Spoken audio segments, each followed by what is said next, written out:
जय हिंद प्यारे बच्चों, मैं राहुल कुमार। स्वागत है आप सबका ऑनलाइन बुद्धा क्लासेस पर, जहां सपने बनते हैं हकीकत। प्यारे बच्चों, मैं आशा करता हूं कि आप सभी शानदार, जबरदस्त और जिंदाबाद होंगे और अपनी पढ़ाई को पूरी मेहनत और लगन के साथ कर रहे होंगे।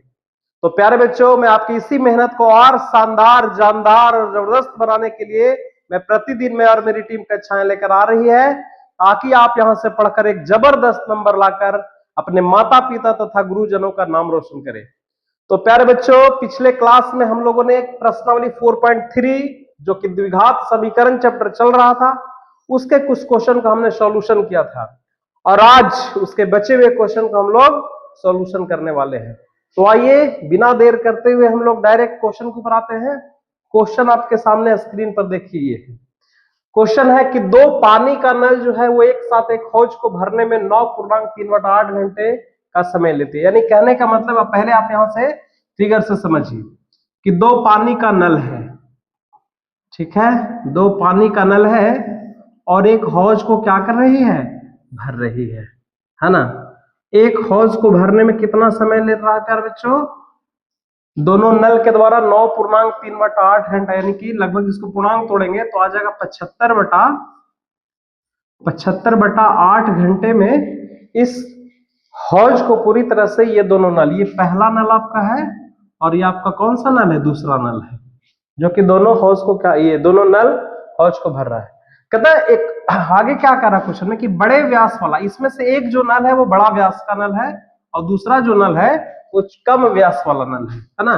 तो कह रहा है कि बड़े व्यास वाला जो नल है वो कम व्यास वाले नल के तुलना में 10 घंटे कम समय में ही इस हौज को क्या कर ले रहा है, भर रहा है। यानी कि मान लिया जाए ये वाला आपका बड़ा व्यास का नल है और ये आपका छोटा व्यास का नल है ना।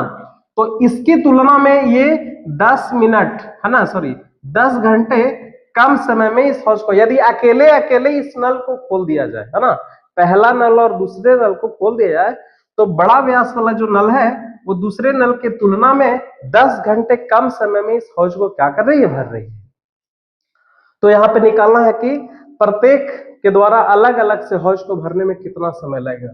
इस क्वेश्चन के बनाने से पहले देखिए, मैं आप एक इस क्वेश्चन का जो थीम है ना, उसको मैं आपको समझा देता हूँ, है ना। जैसे मान लिया जाए, आपको ऐसे समझना है, जैसे एक आदमी है, ठीक है, एक आदमी किसी काम को,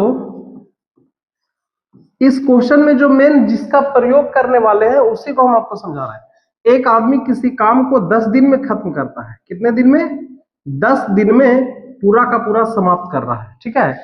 तो इस आदमी के द्वारा एक दिन का जो काम होगा, है ना, एक दिन का जो काम हो जाएगा वो आपका 1/10 होता है।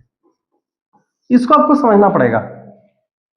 कोई भी व्यक्ति किसी काम को 10 दिन में खत्म कर रहा है तो उस व्यक्ति के द्वारा एक दिन में तो कुछ ना कुछ तो काम करेगा ना, तो वो जो काम हो जाएगा वो आपका 1/10 हुआ, है ना। उसी तरह से मान लिया जाए एक नल है, एक नल किसी हौज को 10 घंटे में भरती है ना।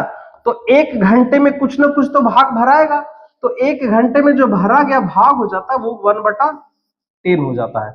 मतलब आपको यहां से एक चीज समझना पड़ेगा कि पूरा का पूरा जितना समय में खत्म किया जा रहा है किसी काम को, यदि 1 घंटे या 1 दिन का काम यदि निकालना हो तो उसको हम रेसिप्रोकल कर देते हैं, यानी उसको जस्ट अपॉन उसको क्या कर देते हैं, उलट देते हैं। तो बिल्कुल इसी थ्योरी का हम लोग प्रयोग करने वाले हैं यहाँ पे। तो आइए क्वेश्चन को, इसको हम लोग बनाते हैं। क्वेश्चन को बिल्कुल एकदम ध्यान से समझिएगा। सबसे पहले हम शुरू कहां से करने वाले हैं क्वेश्चन को बनाने के लिए? तो शुरू हम लोग करने वाले हैं यहां से कि बड़े व्यास वाला जो नल है वो छोटे व्यास वाले नल की तुलना में 10 घंटे कम समय लेता है।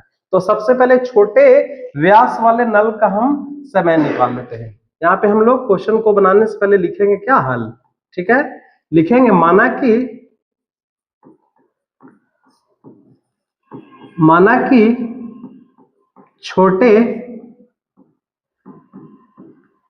व्यास वाला नल हौज को x घंटे में क्या भरती है।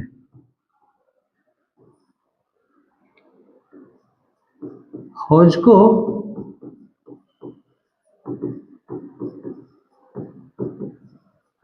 x घंटे में भरती है। तो जैसा कि मैंने अभी बताया कि एक नल किसी हौज को x घंटे में भर रही, तो 1 घंटे में भरा गया भाग कितना हो गया, है ना। तो यहां पे हम लिख सकते हैं कि 1 घंटे में भरा गया भाग, 1 घंटे में भरा गया भाग, 1 घंटे में भरा गया जो भाग हो जाएगा वो आपका 1/x हो जाएगा। उसी तरह से अब अब एक बड़ा वाला व्यास वाला जो नल है वो छोटे नल की तुलना में 10 घंटा कम समय लेता है। तो यहाँ पे हम ये भी लिख लेते हैं कि बड़े व्यास वाला नल, है ना, बड़े व्यास वाला नल हौज को कितने घंटे में भरेगा, है ना। तो बड़ा व्यास वाला नल छोटे व्यास वाले नल की तुलना में 10 घंटा कम समय ले रही है, यानी बड़े व्यास वाला नल हौज को x माइनस 10 घंटे में क्या करती है, भरती है या फिर भरेगी, क्योंकि वो क्वेश्चन में ऐसा कह रखा था कि बड़े व्यास वाला जो नल है वो छोटे व्यास की तुलना में 10 घंटे कम समय ले। तो इसके द्वारा 1 घंटे में भरा गया भाग क्या हो जाएगा, 1 घंटे में भरा गया भाग। तो 1 घंटे में जो भरा गया भाग हो जाएगा वो इसका भी रेसिप्रोकल कर देंगे, यानी 1/x माइनस क्या हो जाएगा, 10 हो जाएगा। ये भाग आ गया, ठीक है। अब क्वेश्चन में एक चीज और दे रखा कि दोनों पानी का नल एक साथ यदि खोल देते हैं तो 9.3/8 घंटों में हौज को क्या कर दी है, भर देती है। तो यहां पे लिख सकते हैं कि दोनों नल एक साथ, है ना, एक साथ हौज को कितने घंटे में, इसको पूर्णांक तोड़ेंगे तो 9 72 और 3 75, यानी कि दोनों नल एक साथ हौज को 75/8 घंटे में क्या करती है, भर देती है ना। तो दोनों नल के द्वारा 1 घंटा में भरा गया भाग कितना हो जाएगा, है ना। यहाँ पे लिख सकते हैं दोनों नल के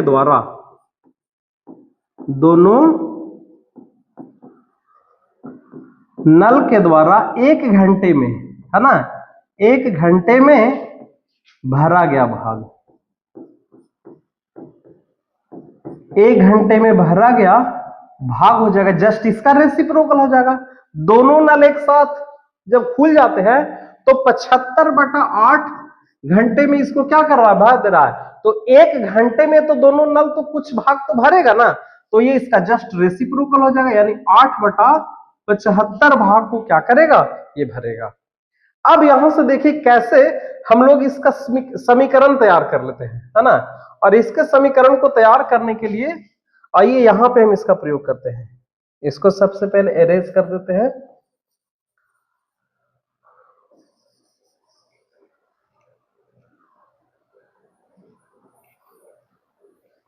चलिए देखिए, अब आप इत्मीनान से देखिएगा कैसे यहां पे हम लोग समीकरण तैयार कर रहे हैं। तो पहले नल के द्वारा 1 घंटे में भरा गया भाग क्या हो जाएगा, पहले नल के द्वारा 1 घंटे में भरा गया भाग है 1/x, और दूसरे नल के द्वारा 1 घंटे में भरा गया भाग क्या है, 1/x माइनस 10 है। यानी ये दोनों मिल करके दोनों नल को खोल दिया है, तो दोनों नल के द्वारा 1 घंटे में भरा गया भाग है। और ये जो है अपना, ये भी तो दोनों नल के द्वारा 1 घंटे में भरा गया भाग है ना। तो इसको हम क्या कर देंगे, यहां से इसको हम क्या कर देंगे, ये बराबर कर देंगे, है ना। 8/75 को इसको क्या करेंगे, बराबर कर देंगे। अब इसको हम लोग सॉल्यूशन करेंगे तो ये द्विघात समीकरण का आ जाएगा। कैसे, ध्यान दीजिएगा। सबसे पहले एलसीएम ले लेते हैं, x माइनस 10, ठीक है। x से भाग देंगे तो x को काटेगा और x माइनस 10 में 1 से गुना हो जाएगा, तो आपका हो जाएगा x माइनस 10, ठीक है। प्लस x माइनस 10 से गुना करेंगे, भाग देंगे तो वापस से x माइनस 10 को काटेगा और x में 1 से गुना करेंगे क्या हो जाएगा, x हो जाएगा। और यहाँ पे क्या आ गया आपका 8/75 हो गया। एकदम इत्मीनान से देखते जाइए, ठीक है। x और x क्या हो जाएगा, 2x माइनस 10, और नीचे में क्या हो जाएगा, x में x से गुना करेंगे तो x² होगा, और माइनस का क्या हो जाएगा 10x, और बराबर में 8 बटा क्या है 75 है ना। अब इसको आप क्रॉस गुना कर लीजिए, है ना, क्रॉस मल्टीप्लीकेशन करेंगे तो क्या आएगा, देखते जाइए। सबसे पहले इसको गुना करते हैं, ये आपका हो जाएगा 8x स्क्वायर, है ना, ये आपका 10 8 80x हो जाएगा, ठीक है। और यहां से देखिए तो 75 में 2 से गुना करेंगे तो आ जाएगा 150 यानी 150x, है ना। और ये 75 में 10 से गुना करेंगे तो आ जाएगा आपका होगा माइनस का 750, ठीक है। ये पूरे टर्म को उस तरफ लेकर के आ जाइए, तो ओवरऑल क्या हो जाएगा 8x स्क्वायर माइनस का 80x माइनस का 150x और प्लस का 750 इज इक्वल टू 0, है ना। एक लाइन और यहाँ पे आप देख सकते हैं, 8x स्क्वायर 150 और 80, है ना, 150x और 80x को जब हम दोनों माइनस में, तो यहाँ माइनस का क्या हो जाएगा 230x हो जाएगा, और प्लस का यहाँ पे क्या हो जाएगा 750 इज इक्वल टू क्या हो गया 0 हो गया, ठीक है। तो इस तरह से हमारा एक समीकरण तैयार हो गया। चलिए अगले पेज के ऊपर जाते हैं, ये पूरा का पूरा पेज क्या हो गया, भर गया।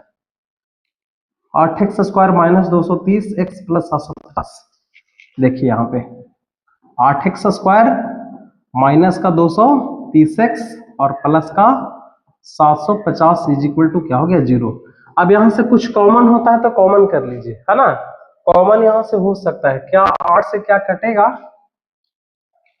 8 या 24, जी नहीं, एक काम करते हैं, यहां से हम लोग 4 कॉमन कर लेते हैं, 4 बचे 20, 4 6 24, 4 भी नहीं हो, 2 कॉमन करते हैं, तो 2 कॉमन करेंगे तो क्या आ जाएगा 4x स्क्वायर हो जाएगा, है ना, माइनस का 100 क्या हो जाएगा 2 एकम 2, ठीक है, फिर 115x हो जाएगा और प्लस में यहाँ पे क्या हो जाएगा 2 से यहाँ पे क्या हो जाएगा 375, है ना, 375, ठीक है। और ये बराबर में क्या हो गया 0, 2 इधर चला जाएगा तो 0 हो जाएगा, बच गया 4x स्क्वायर माइनस का 115x और प्लस का 375 इज इक्वल टू 0। अब यहां से आप या तो द्विघात सूत्र पे तोड़िए या फिर पूर्ण वर्ग विधि, आपको जैसे भी आप हल करना उस तरह से हल करके आप इसको सॉल्यूशन कर सकते हैं, है ना। तो आइए इसको किस विधि से हल किया जाए, इसको फैक्टर विधि से हल कर सकते हैं या फिर द्विघात सूत्र, जैसे भी आपको हल करना है आप इसको कर सकते हैं। तो आइए इसको सबसे पहले हम हल करते हैं किससे, इसको फैक्टर विधि से हल करते हैं। तो फैक्टर विधि में क्या करना होता है, फर्स्ट इनटू लास्ट करना होता है। 375 में 4 से सबसे पहले गुना करेंगे, है ना, 375 में 4 से गुना करेंगे तो हमारा क्या आ जाएगा, देखिए 4 5 20 के 0 हाथ में 2, 4 7 28 और 2 30, 30 के 0 हाथ में 3, 4 3 12, 12 3 15, है ना। इस तरह से हम देख रहे हैं कि आपका 1500 हो गया। अब ये 1500 को हम लोग 2 भाग में इस तरह से तोड़ेंगे, है ना, कि जोड़ने घटाने पे आपको कितना आ जाए, आपका माइनस का 115 आ जाए, है ना। तो हम यहाँ पे देख रहे हैं कि यदि हम 100 ले ले और 15 ले ले तो जोड़ने घटाने पर तो 115 आ ही जा रहा है, गुना पर करने पर तो 1500 आएगा ही आएगा, है ना। एकदम इसको ऐसे लिख सकते हैं क्या, 4x स्क्वायर माइनस का 100x और माइनस का 15x और प्लस में 375 बराबर में क्या हो जाएगा 0। अब यहां से 4 को कॉमन कर लीजिए, 4x कॉमन कर लीजिए तो बचेगा x माइनस 25, है ना। और यहां से यदि हम माइनस का 15 कॉमन कर लेते हैं तो ये भी आपका x माइनस 25 आपका कॉमन हो जाएगा। अब यहां से x माइनस 25 को यदि कॉमन करते हैं तो क्या बचेगा x माइनस 25 और यहाँ पे आ जाएगा 4x माइनस 15 बराबर में क्या हो गया 0। अब यहां से x का 2 वैल्यू निकलेगा, x का कितना वैल्यू निकलेगा 2, कैसे देखिए यहां से एक तो टर्म आ गया x minus 25 is equal to 0, तो यहां से x बराबर क्या हो जाएगा 25, है ना। और दूसरा x का वैल्यू क्या निकलेगा 4x माइनस 15 बराबर 0, तो 4x बराबर क्या हो जाएगा 15 और x बराबर क्या हो जाएगा 15/4, है ना। तो हम लोग x का बिल्कुल परफेक्ट एक पूर्णांक को लेकर के चलेंगे, क्योंकि x को हमने क्या माना है, x को हमने समय माना है, ठीक है। तो समय को बिल्कुल पूर्णांक रूप में आप यहां से ले सकते हैं, यहाँ पे x बराबर 25 ले लीजिए, यानी कि x हमने क्या माना था, x माना था हम लोगों ने छोटे व्यास के द्वारा छोटे नल कितना देर में भर रहा है ना। तो यहाँ पे लिख सकते हैं कि चूंकि छोटा नल 25 घंटे में क्या करेगी, भरेगी, है ना। तो छोटा नल 25 घंटे में भरेगी, तो आपका एक और जो नल बच गया है बड़ा वाला नल बड़ा नल कितने देर में भरेगी? 25 माइनस 10 घंटे कम समय में भर रही थी, अब 25 माइनस 10 यानी कि 15 घंटे में क्या करेगी? भरेगी, है ना। ये आपका पूरा का पूरा परफेक्ट, ये आपका क्या हो गया? आंसर आ गया। तो प्यारे बच्चों ये क्वेश्चन नंबर, है ना, एक्सरसाइज पर्सनली 4.3 का, है ना, क्वेश्चन नंबर ये 9 था, जो कि बिल्कुल इस तरह का क्वेश्चन हम लोग कैसे बनाएंगे, यहाँ पे आपको थोड़ा ध्यान देने की जरूरत है ना, कि यहाँ पे मैंने क्या बताया है कि कोई भी, जैसे यहाँ पे एक नल किसी हौज को जितना देर में भरेगा, 1 घंटे में जो भरा गया भाग होगा, उसको हल करके हमको यहाँ पे क्या किया? सोल्यूशन किया। तो देखिए, स्क्रीनशॉट करना तो स्क्रीनशॉट करिए, अन्यथा फिर इसको आप उतार सकते हैं। इसके बाद हम लोग अगले क्वेश्चन के ऊपर क्या करेंगे? आएंगे, ठीक है।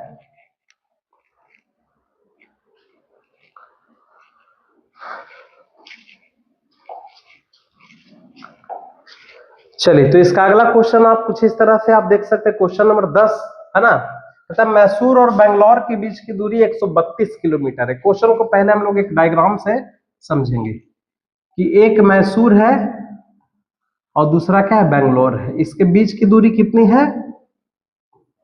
132 किलोमीटर। मैसूर और बेंगलोर के बीच की दूरी कितनी है? 132 किलोमीटर है ना।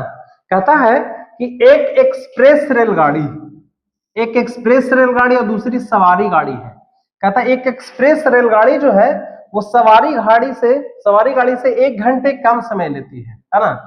यानी एक्सप्रेस रेलगाड़ी भी मैसूर से बेंगलोर जाती है और सवारी गाड़ी भी मैसूर से क्या जाती है? बेंगलोर जा रही है, लेकिन एक्सप्रेस रेलगाड़ी सवारी गाड़ी की तुलना में 1 घंटा कम समय में वो उस जगह को, मतलब बेंगलोर पहुंच जाती है। कहता है यदि एक्सप्रेस रेलगाड़ी की औसत जो चाल है तो सवारी गाड़ी की चाल से 11 किलोमीटर प्रति घंटा क्या हो? अधिक हो, तो दोनों रेलगाड़ी की औसत चाल ज्ञात करें। आइए इसको हम लोग एकदम समझते हुए इसको सोल्यूशन करना है। स्टार्ट यहां से करें कि एक्सप्रेस जो रेलगाड़ी है वो किससे ज्यादा समय ले रहा है? सवारी गाड़ी की औसत चाल से ज्यादा समय ले रहा है। यहाँ पे सवारी गाड़ी का औसत चाल को हम लोग क्या कर लेते हैं? मान लेते हैं, ठीक है। सबसे पहले यहाँ पे लिखेंगे हल, लिखेंगे माना कि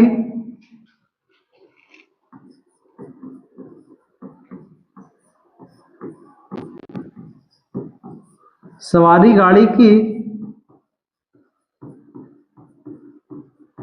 औसत चाल बराबर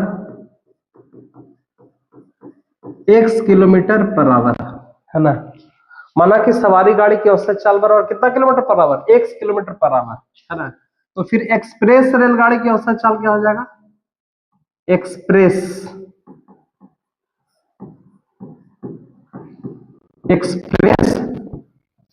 रेलगाड़ी की औसत चाल तो एक्सप्रेस रेलगाड़ी जो है वो सवारी गाड़ी से 11 किलोमीटर प्रति घंटा अधिक चाल से चलती है, यानी कि x प्लस क्या हो जाएगा? x plus 11 kilometre per hour यहाँ पे हो जाएगा। किसका? एक्सप्रेस का। अब यहां से समझना है क्या कि अच्छा टोटल डिस्टेंस कितना? 132 किलोमीटर, इन दोनों को 132 किलोमीटर ही कवर करना। तो देखते हैं 132 किलोमीटर जाने में दोनों को कितना समय लगता है। तो यहां पे सबसे पहले लिखेंगे सवारी गाड़ी को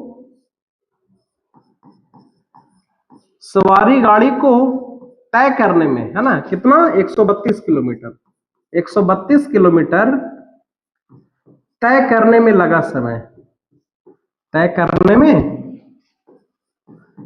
समय, जो कि समय बराबर फॉर्मूला क्या होता है प्यारे बच्चों? समय बराबर होता है दूरी बटा चाल होता है बराबर। और डिस्टेंस, मेरा डिस्टेंस कितना? 132 किलोमीटर है। और चाल किसका? सवारी गाड़ी का चाल हमने क्या मान लिया? x किलोमीटर प्रति घंटा। तो x समय निकालोगे तो ये आपका आवर आ जाएगा।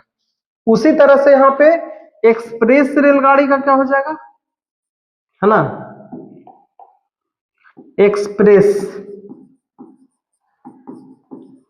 एक्सप्रेस रेलगाड़ी को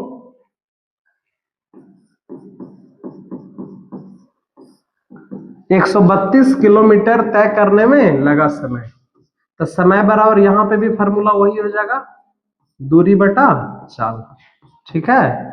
अब यहाँ पे दूरी बटा चाल हो जाएगा यहाँ पे, तो यहाँ पे भी डिस्टेंस कितना है 132, लेकिन इसका चाल कितना, एक्सप्रेस का चाल कितना है x + 11, x + 11 आवर।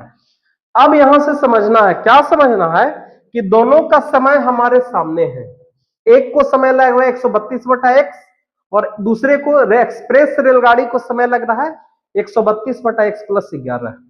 अब कहता है कि दोनों के समय में कितना का फर्क है, तो कह रहा था शुरू में ही क्वेश्चन में कह रहा है कि एक्सप्रेस रेलगाड़ी जो है वो सवारी गाड़ी की तुलना में 1 घंटे कम समय लेती है, यानी कहने का मतलब कि एक्सप्रेस गाड़ी जल्दी पहुंच जा रहा है, किसकी तुलना में, सवारी गाड़ी की तुलना में। यानी यहां से हम लिख सकते हैं, यहां से एक समीकरण तैयार हो जाएगा कि अकॉर्डिंग टू क्वेश्चन ज्यादा समय कौन ले रहा है, सवारी गाड़ी, किससे, रेलगाड़ी एक्सप्रेस की तुलना में कितना घंटा ज्यादा समय ले रहा है, 1 घंटा। तो यहाँ पे इसको और इसको माइनस करके 1 घंटा बराबर कर सकते हैं, 132/x और माइनस 132/x + 11, और ये बराबर में क्या हो जाएगा 1 हो जाएगा। 1 आवर्स का तो दोनों का डिफरेंस है ना। तो इसको चलिए अगले पेज पर जाकर के इसको हम लोग क्या करते हैं, सॉल्यूशन करते हैं। यहां से पहले द्विघात समीकरण को हम लोग हल करना पड़ेगा। देख सकते हैं यहां से, ये आप कहोगे 132/x माइनस 132/x + 11 और बराबर में क्या 1। इसको पहले फैक्टर कर लेते हैं, x × x + 11, x को घटाएंगे 132x आ जाएगा, है ना, और 132 में 11 से गुना करेंगे क्या हो जाएगा,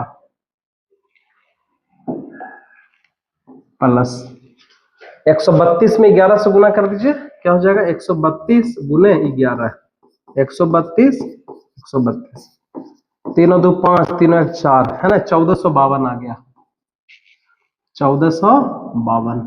एक मिनट, और माइनस इसको काटेंगे तो आ जाएगा माइनस का 132x और बराबर में क्या हो जाएगा 1 हो जाएगा। ठीक है, अब यहां से 132x क्या हो गया, कट गया, बचा क्या 1452 और बटा x² + 11x और बराबर 1, क्रॉस गुना करेंगे तो क्या हो जाएगा x² + 11x और बराबर में 1452, 1452 को इस तरफ ले लाइए तो बचेगा x² + 11x और माइनस में 1452 = 0। अब यहाँ पे 1452 को फैक्टर करना और लाना है, बीच में क्या आपके 11x लाना है ना, यही तो लाना है ना, 11x लाना है। आइए तो इसको हल करते हैं। ठीक है, तो पहले 1452 को एक बार फैक्टर कर लीजिए, ये आपका कटेगा यहाँ पे 1452, ठीक है, ये आपका हो जाएगा 2 × 14, 4 6 12 3 से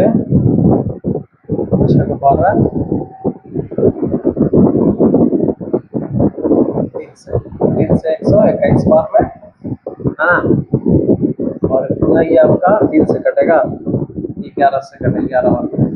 अब यहाँ पे लाना है प्लस का, क्या लाना है 11x लाना है, तो देख लीजिए ये हो गया आपका 11 × 33, 11 × 2 = 22, है ना, 33 + 22 11 आ जाएगा, लेकिन 1 2 आपका बच जा रहा है, 22 22 44, 11 2 22, 11 2 22 22 44 और 33 के रूप में आपका टूट सकता है। यहाँ पे अब देख सकते हैं, यहाँ पे x² प्लस का 44x ले लेंगे और माइनस का क्या ले लेंगे 33x ले लेंगे, 33x और प्लस माइनस में क्या है, माइनस का 1452 = 0। अब यहाँ से कॉमन कर लीजिए, x कॉमन करेंगे तो बचेगा x + 44 और माइनस का 33 कॉमन करेंगे तो x प्लस यहाँ पे भी क्या आ जाएगा 44 = 0। अब यहाँ से x का 2 वैल्यू निकल जाएगा, कैसे, तो लिखेंगे x + 44 इंटू, है ना, x - 33 बराबर 0।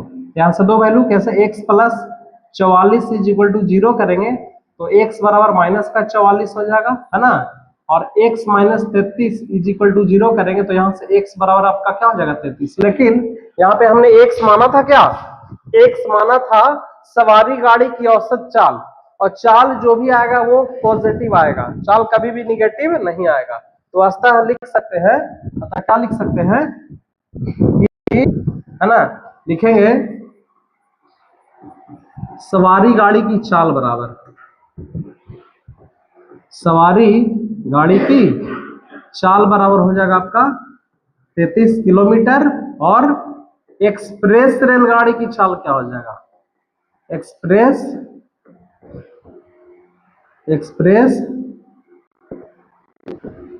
रेलगाड़ी की चाल, है ना, एक्सप्रेस रेलगाड़ी की चाल बराबर x + 11 था ना, तो 33 + 11 यानी कि 44 किलोमीटर पर आवर हो जाएगा, है ना।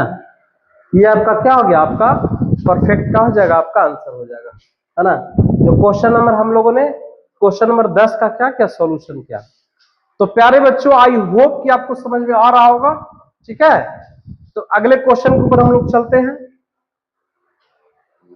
अगला क्वेश्चन को आप वीवीआई की श्रेणी में रख सकते हैं, ये क्वेश्चन कई एक दफा बोर्ड में आपको पूछ चुका है, ठीक है। तो इसको वीवीआई की श्रेणी में रख सकते हैं, और इत्मीनान से आपको अच्छे से ध्यान से आपको समझना है इस क्वेश्चन को कि किस तरह से ये क्वेश्चन सॉल्व होता है, ठीक है। इत्मीनान से देखते जाइए।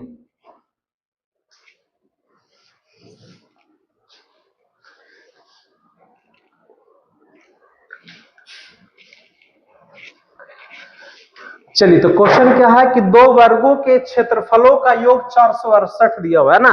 जैसे दो वर्ग, एकदम आप लोग समझिए इस तरह से, जैसे दो वर्ग है, ठीक है, दोनों के क्षेत्रफल का योग कितना दिया हुआ है 468, और दोनों के परिमापों का अंतर कितना दिया हुआ है 24 दिया हुआ है, ठीक है।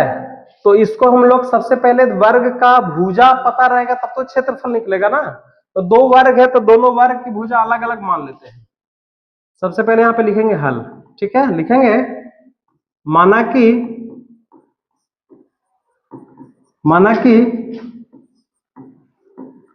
पहले वर्ग की भुजा बराबर x मीटर, ठीक है।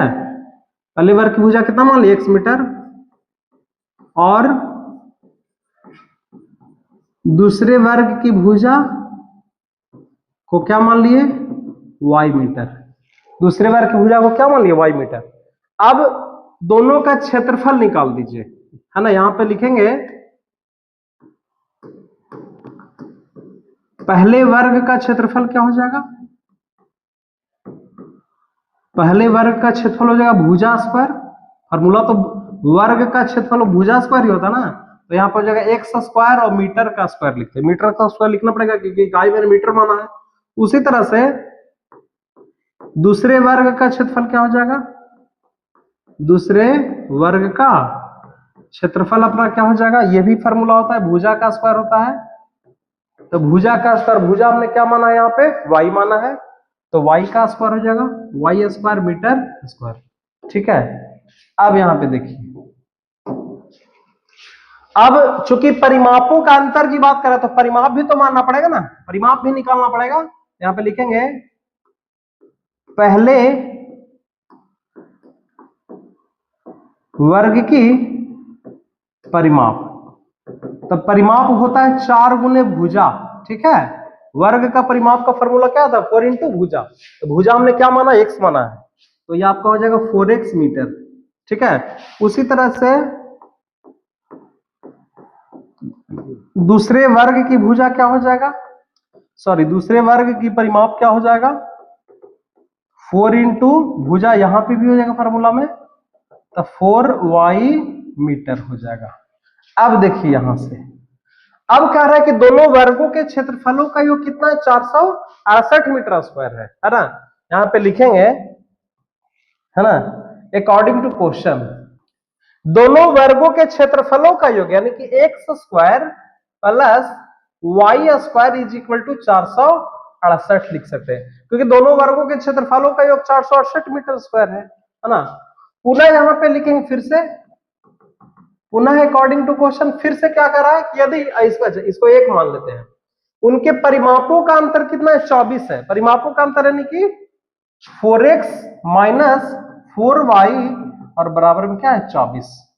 इसको यहां से एक समीकरण को ऐसे कर सकते हैं, 4 को कॉमन कर लीजिए, x minus y is equal to 24, और 24 को 4 से काट सकते हैं 6 बार में, तो यहां से आ जाएगा x minus y is equal to 6 आ गया, y को उस तरफ कर देंगे तो x बराबर हो जाएगा 6 प्लस वाई हो जाएगा, है ना। y बराबर क्या हो जाएगा, x प्लस सॉरी y बराबर हो जाएगा 6 प्लस वाई। अब इस x का जो मान आएगा उस x का मान को यहाँ पे हम लोग रख देंगे और तो यहां से सॉल्यूशन हो जाएगा। क्या लिखेंगे कि लिखेंगे x का मान कहां पे, समीकरण 1 में रखने पर, ठीक है। तो समीकरण 1 अपना क्या है, समीकरण 1 है x square plus y square बराबर 468, ठीक है। और हमारा x का वैल्यू कितना है, 6x प्लस वाई है, x बराबर क्या है 6 प्लस वाई, है ना। तो यहाँ पे लिख सकते हैं 6 प्लस वाई का होल स्क्वायर और प्लस में वाई स्क्वायर बराबर 468, है ना। यहाँ पे थोड़ा जगह का इश्यू हो रहा है, हम इस जगह को बना लेते हैं। ये आप देख लीजिए इस तरह से, यहाँ कितना जगह हो गया।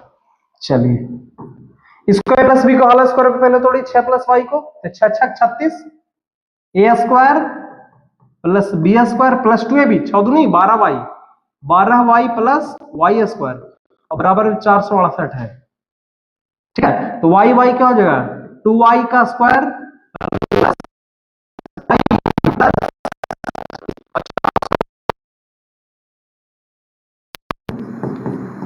2y स्क्वायर प्लस 12y, और 468 में से 36 जाएगा कितना बचेगा, 8 में से 6 जाएगा माइनस का 2, ठीक है, और 6 में से 3 जाएगा 3 बचेगा, और यहाँ पे हो गया 432 बराबर क्या हो जाएगा 0। अब यहाँ से 2 को कॉमन कर लीजिए, 2 कॉमन करेंगे तो वाई स्क्वायर प्लस 6y और माइनस का 216 है बराबर में 0, 2 उधर भागा हो जाएगा 0 हो जाएगा, वाई स्क्वायर प्लस 6y और माइनस का 216 इज इक्वल टू क्या हो गया 0। अब एक प्रकार का द्विघात समीकरण आ गया, A Y square plus 6y minus का 216 बराबर 0। अब इसको हम लोग तोड़ देंगे तो यहां से आंसर आ जाएगा। आइए अगले पेज पे जाते हैं, क्या है वाई स्क्वायर माइनस का 6y और प्लस का 216 है बराबर में क्या है 0 है, ये ना इक्वेशन को देख लेते हैं, Y square plus 6y minus का 216, अच्छा यहाँ पे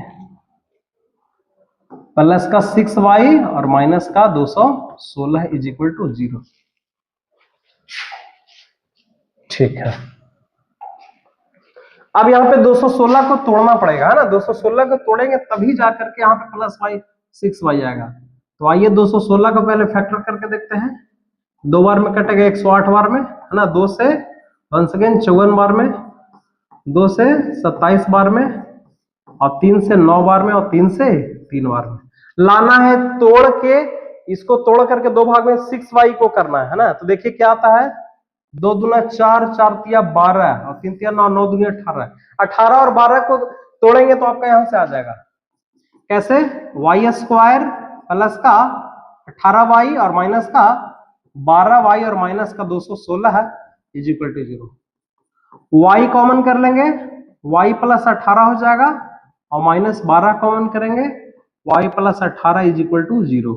देखते जाइए, y प्लस 18 और y minus 12 is equal to 0। यहां से y का दो वैल्यू, क्या y प्लस 18 बराबर 0 रखेंगे तो y बराबर माइनस का 18 आ जाएगा, और एक y minus is equal to 0 रखेंगे तो y बराबर क्या हो जाएगा 12। लेकिन हमने y को वर्ग की भुजा माना है, तो कभी भी भुजा निगेटिव नहीं आएगा, इसका मतलब y का वैल्यू 12 आपका क्या हो जाएगा, सही हो जाएगा, है ना। तो y का वैल्यू 12 लेकर के चलेंगे और 12 का मान यहाँ पे रख देंगे, ठीक है। तो लिखेंगे, अच्छा यहाँ पे थोड़ा देखिएगा, यहाँ पे समीकरण 1 है, इसको समीकरण 2 आपको क्या कर लेते हैं, मान लेते हैं, ठीक है। तो लिखेंगे y का मान समीकरण कहां पे रखने पर, 2 में रखने पर, तो समीकरण 2 है x बराबर है 6 प्लस वाई, x बराबर 6 प्लस 12, 12 6 18 आता है, देख सकते हैं पहले वर्ग की भुजा, पहले वर्ग की भुजा बराबर 18 मीटर और दूसरे वर्ग की भुजा बराबर दूसरे वर्ग की भुजा कितना आ गया 12 मीटर। ये आपका परफेक्ट फुल सॉल्यूशन था क्वेश्चन नंबर 10 का। फिर बच्चों इसको इतना आसानी से इसको देखिए कि ये बन क्या रहा है। ये वीवीआई क्वेश्चन, जैसे कि मैंने बताया ये क्वेश्चन वीवीआई है, तो इसको आपको अच्छे से समझना है, ठीक है।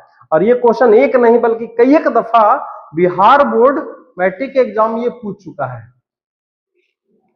चलिए, तो आशा करते हैं, आई होप कि आपको ये क्वेश्चन समझ में आया होगा, है ना। और ये क्वेश्चन आज का लास्ट क्वेश्चन था प्यारे बच्चों, ठीक है। तो चलिए अगले चैप्टर में, अगले क्लास में, अगले चैप्टर के साथ मिलेंगे, है ना। तब तक आप खूब मन लगा के रख के पढ़िए, ठीक है। और मन लगा करके तो पढ़ना पड़ेगा क्योंकि समय तो बहुत कम है। 6 महीना का अगला समय बचा हुआ है आप लोग के लिए। और इतना जी जान, इतना जी तोड़ मेहनत करिए, ठीक है, कि जब आपका रिजल्ट आए तो फिर मजा ही आ जाए, ठीक है। उस दिन सबका इंतजार रहता है प्यारे बच्चों, जिस दिन बोर्ड का रिजल्ट आता है, ठीक है। तो आई होप कि आप लोग मेहनत कर रहे हो, और नहीं कर रहे हैं तो मेहनत करिए, ठीक है। पूरे जोशो जुनून के साथ मेहनत करिए। चलिए ठीक है, तो फिर मिलेंगे हम लोग अगले क्लास में, अगले लेक्चर में। तब तक के लिए आप स्वस्थ रहिए, खूब मन लगा के पढ़िए। थैंक यू प्यारे बच्चों, थैंक यू वेरी मच।